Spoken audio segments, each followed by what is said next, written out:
आज हम neurological disorder को देखेंगे, जिसमें से न्यूरोलॉजिकल डिसऑर्डर में जिसमें से मेनिंजाइटिस मीन्स होता है इन्फ्लामेशन ऑफ द मेनिंजस।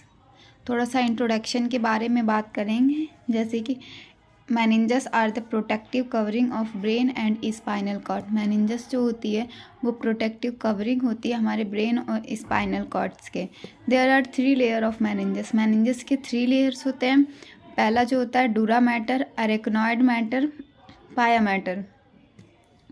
तो मोस्टली ये जो मेनिंजाइटिस अफेक्ट करता है अरेक्नॉइड और पाया मैटर को, क्योंकि अरेक्नॉइड और पाया मैटर के बीच में CSF प्रेजेंट होता है। मोस्टली अफेक्टेड ये इसलिए अफेक्टेड होता है क्योंकि CSF यहीं पे प्रेजेंट होता है। Meningitis is an inflammation of the brain and spinal cord that may be caused by either bacterial viral infection. meningitis जो है inflammation of brain and spinal cord. Brain and spinal cord का अगर inflammation हो रहा है तो उस conditions को मेनिंजाइटिस कहते हैं। और ये मेनिंजाइटिस बैक्टीरियल इन्फेक्शंस की वजह से हो सकता है, वायरल इन्फेक्शंस की वजह से भी हो सकता है और अदर फैक्टर्स की वजह से भी हो सकता है। If any micro organism that enter the body can result meningitis. अगर कोई भी माइक्रो ऑर्गेनिज्म हमारे बॉडी में इंटर कर रहा है तो वो मेनिंजाइटिस कॉज कर सकता है। ऐसे कि जैसे कि मान लो हमको थ्रोट इन्फेक्शन हुआ है।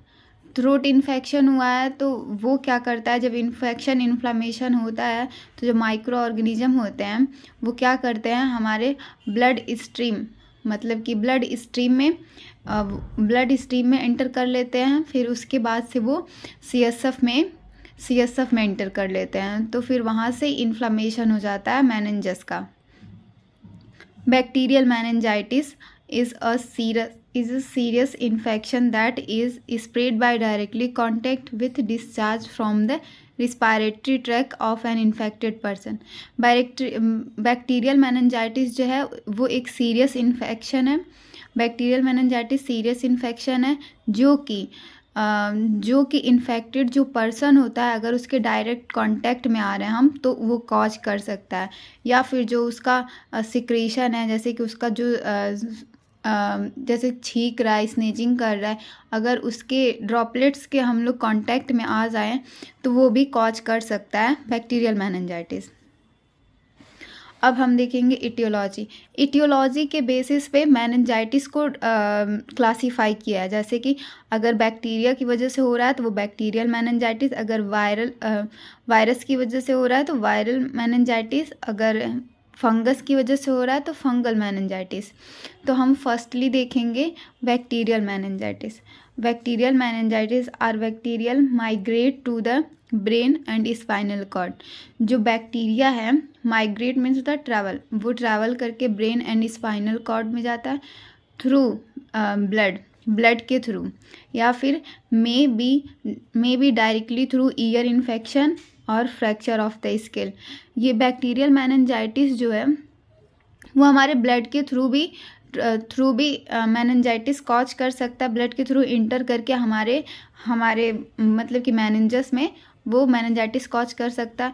और मे बी ये किसी चीज़ जो इन्फेक्टेड पर्सन है या फिर ईयर इन्फेक्शन है तो उसकी वजह से भी कॉज हो सकता है, क्योंकि ईयर जो है हमारा ब्रेन से अटैच है, तो उस टाइप से भी जो माइक्रो ऑर्गेनिज्म होंगे वो ट्रैवल करके हमारे मेनिंजस तक ट्रांसफ़र हो जाएंगे, तो वो भी कॉज हो सकता है। अगर फ्रैक्चर है, हमारा स्कल में फ्रैक्चर है तो भी मेनिंजस हो सकता है। और जैसे कि जो बैक्टीरिया हैं, स्ट्रेप्टोनिमोनिया भी कॉज कर सकता है। हीमोफिलस इन्फ्लुएंजा, निजेरिया मेनिंजाइटिस, ये जो हैं ये सारे जो बैक्टीरिया हैं ये मेनिंजाइटिस कॉज कर सकते हैं। Viral meningitis, it is less severe and occur in immune suppressive condition caused by mumps, measles, influenza and varicella zoster virus. Viral infection जो है ये मतलब कि अगर इससे कोई मेनिंजाइटिस कॉज हो रहा है तो वो लेस सीवियर होता है, मतलब कि ये ज़्यादा सीवियर नहीं होता, हमारे बॉडी को ज़्यादा हार्म नहीं करता। ये क्यों होता है? हमारा जो इम्यून सिस्टम है अगर वो वीक हो जाए, मतलब सप्रेस हो जाए, तो उस कंडीशन में ये कॉज हो सकता है। और जो मतलब कि जो वायरस है वो ये है, मम्स हो गया, मम्स कॉज कर सकता है, मीजल्स, इन्फ्लुएंजा, वेरिसेला जोस्टर इसको कॉज कर सकते हैं। Fungal meningitis this is also known as rare condition. ये एक रेयर कंडीशन होता है जो कि इम्यून सप्रेशन की वजह से कॉज इम्यून सप्रेस और ये हमारे बॉडी में इम्यून सप्रेशन कर देता है, इम्यून को सप्रेस कर देता है, कॉज्ड बाय फंगाई। और ये जो फंगस है जैसे कि स्ट्रेप्टोकोकस एंड कैंडिडा, ये जो मतलब कि फंगस हैं ये कॉज करते हैं मेनिंजाइटिस। अदर फैक्टर में जैसे कि स्कल फ्रैक्चर हो गया, स्पाइनल कॉर्ड इंजरी हो गया, हेड इंजरी हो गया, तो उससे भी कॉज हो सकता है मेनिंजाइटिस।